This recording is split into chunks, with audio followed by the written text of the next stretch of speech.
arkadaşlar ben Ersin, bu akşam biz size bir video göstereceğim, bakın. Çok yağmur yağıyor arkadaşlar.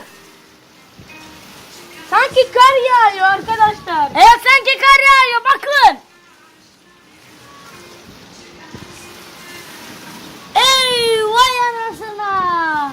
Abo, böyle bir şey olur mu Böyle bir şey- arkadaşlar?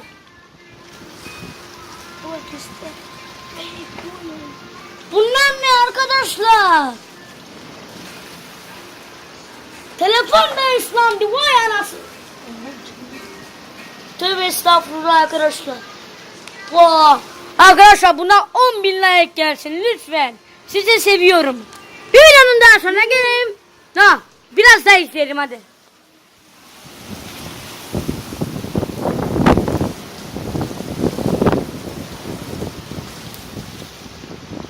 Tamam.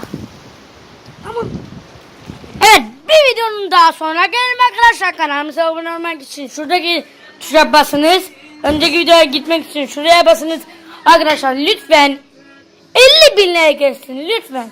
Çünkü sizi ben çok seviyorum. Enes abi, ben seni çok seviyorum. Batur abi, ben seni seviyorum. Meyvan abi, bütün youtuberleri seviyorum. Hadi lütfen 10.000 like gelsin, fark etmez. Lütfen. İyi geceler.